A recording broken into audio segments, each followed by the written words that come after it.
It was a sunny day in this quiet little town where the streets were busy but still calm. Birds sang from the treetops, and the sun's rays lit the cobblestones, warming the facades of the brick houses that lined the streets.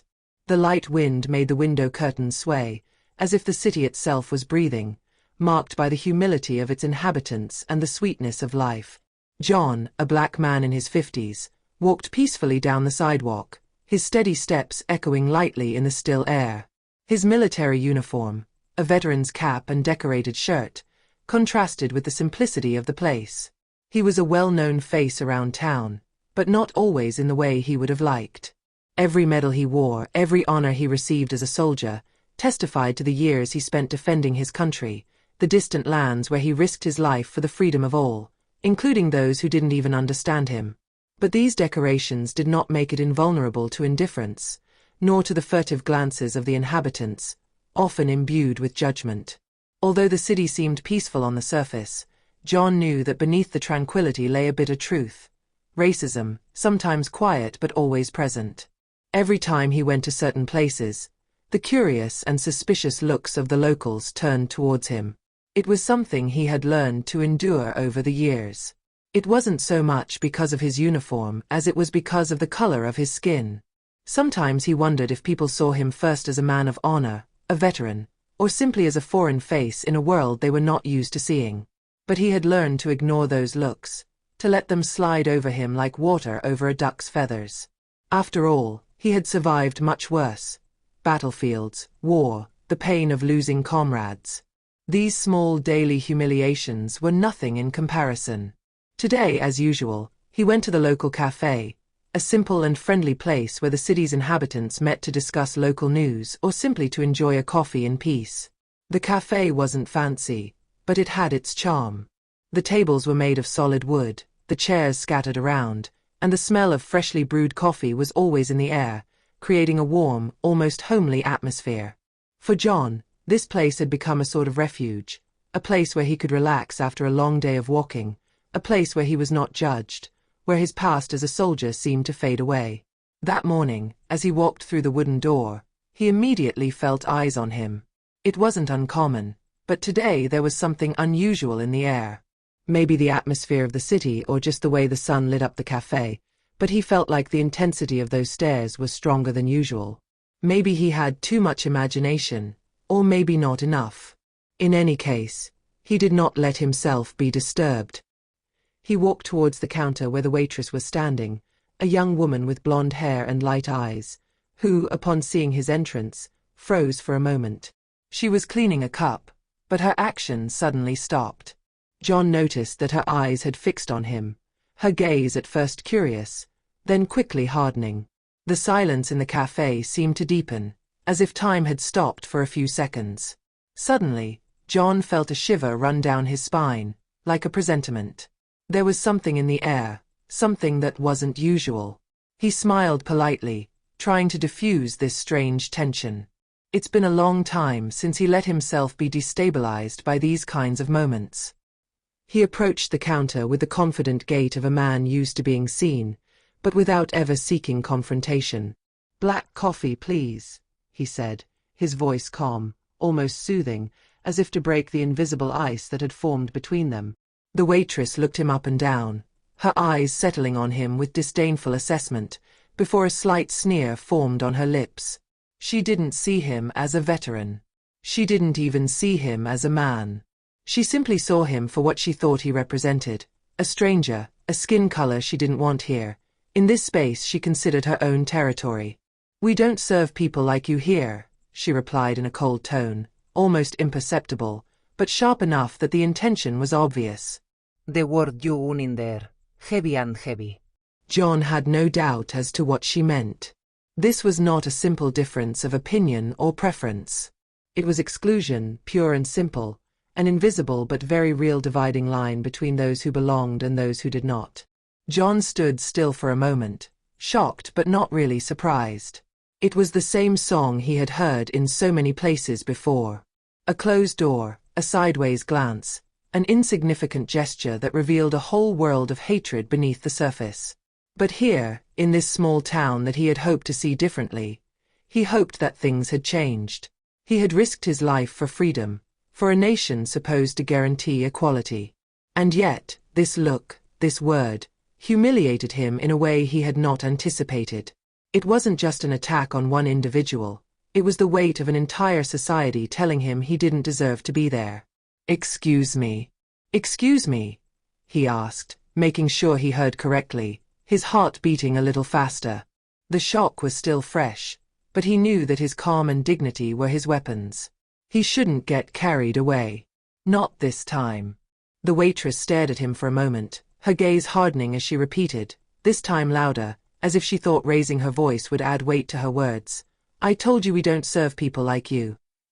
Her eyes shone with a coldness that was not simply that of a woman who felt superior, but that of someone who had internalized prejudices so deep that they were no longer even questioned. You better leave before I call the police. John felt his stomach tighten. The world around him seemed to pause. The familiar sounds of the cafe, the scraping chairs, the fading conversations, almost faded away, as if the air itself grew heavier. A surge of anger rose within him, but he controlled it with iron discipline. After all, he had seen much worse on the battlefield. He knew war in all its brutality. But there, in this cafe, he had the impression that it was another war he was waging. It was not against armed enemies, but against invisible prejudices and lines drawn in people's minds. A war of dignity. A war that, however, he did not choose to wage, but which, at that precise moment, seemed inevitable. He slowly turned towards the door, his body tensing as if he was about to receive a blow, but his posture remained straight and calm. His hands tightened around his bag, as if seeking some form of support. He didn't need justification. He didn't need to fight where he knew the outcome was already written. He wasn't there to ask for forgiveness, and he didn't intend to lower himself to playing the role she wanted to assign to him. He finally turned towards the exit, his steps measured but resolute. Every movement seemed a silent challenge to what had just happened. He knew that leaving didn't mean running away. It simply meant that he did not want to give in to this gratuitous humiliation. He was not one of those who would let himself be crushed by the smallness of others. "I'll call the police," the waitress shouted, her voice trembling with poorly contained excitement. The idea of having what she considered a threat expelled inflamed her in an almost unhealthy way. "He doesn't belong here." His words rang out in the air, full of contempt, and a feeling of disgust was clear on his face. John didn't respond, remaining calm, although a dull anger bubbled within him. He turned his back on the waitress and walked towards the cafe door. Outside, the cool air of the day hit him, but he didn't need to feel it fully to know what he had to do. He stopped for a moment, looked at the cafe door, and felt the weight of the situation. He was a man of honor, a man who had risked his life, who had carried his country on his shoulders, but today he was faced with a much more insidious injustice. Humiliation, pure and simple. This time, however, he knew he wasn't going to walk away with his head down. He took a deep breath, feeling a resolve growing within him. He was not going to let this moment of injustice go unheard. He wasn't going to let the story end here, in this insignificant little cafe. No, he was going to fight for her respect. He was going to live up to his commitment and defend his dignity, even against indifference or blind hatred. He took his phone out of his pocket, dialing a number he knew by heart, the local police department. But it wasn't to ask for help. No, he had another plan in mind. He had decided to take charge of the situation, to turn the table, to put things back in their place. A few minutes later, the sirens of the police car could be heard in the distance, approaching the cafe. The waitress, proud of her action, rushed to the door and impatiently waited for the officers to arrive. Her eyes shone with a sort of triumph, as if she finally felt in a position of power, as if her contempt for this man was about to receive the approval of the authorities. When the police arrived, two young men, visibly uncomfortable, did not know exactly what to expect.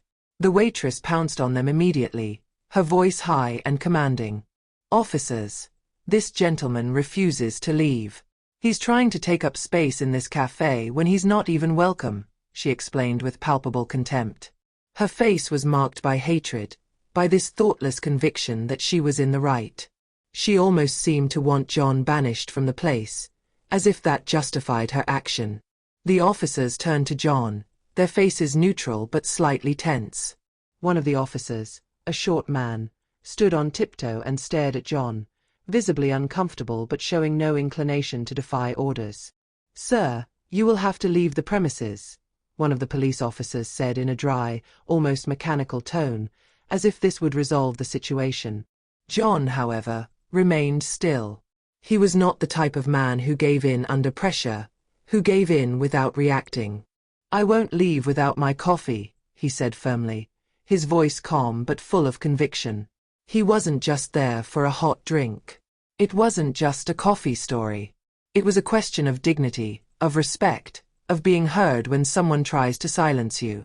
Before the officers could react, John added, his voice still quiet but penetrating, "I am a veteran, a man who served this country with honor. I deserve respect, even in a place like this." He then held out his military ID, the symbol of his years spent in the army, of his sacrifice, of his commitment to his country. The police officers, taken aback, took a moment to look at the document, their eyes meeting briefly. A heavy silence settled in, as if the reality of the facts had just exploded in their faces. They looked at the man in front of them differently, not as just an unwanted customer, but as a hero, a soldier, someone who had given his life for the freedom that each of us in this cafe took for granted. Their faces changed. They went from hostility, fueled by the waitress's words, to a state of confusion, then to a form of respect. The policeman who had spoken turned slowly to the waitress, his tone now firmer, more authoritative. "Ma'am," he said, "this is a veteran, a man who risked his life for you and for this country. You can't treat people like that."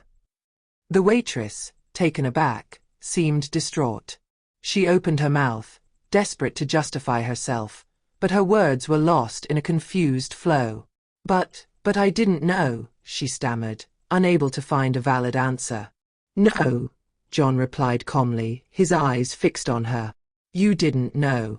But now you know. And what you don't know is that men like me don't forget. Not this time." The silence that followed was heavy, almost palpable. The waitress suddenly felt small, as if the ground beneath her feet was slipping away. She had not only misjudged this man, she had despised him in an inexplicable and thoughtless way, without knowing who he was or what he had been through. The police officers, after a moment of silence and a silent exchange between them, turned and began to walk away, recognizing the injustice of the situation. They understood that their actions could not be based solely on the prescription of a waitress full of hatred. Their role was not to serve personal interests, but to protect and honor those who had sacrificed for the nation. They left the cafe without saying another word, leaving behind a stunned waitress, red with shame, and a John who, without seeking confrontation, had just put things in their place with unwavering dignity. As he left, he took one last look at the place where humiliation had almost taken over, but deep down, he knew that this little cafe would never be the same again. Witnesses to the scene, too, would not forget this lesson of respect. He had not only got his coffee back, he had given a lesson in honor again.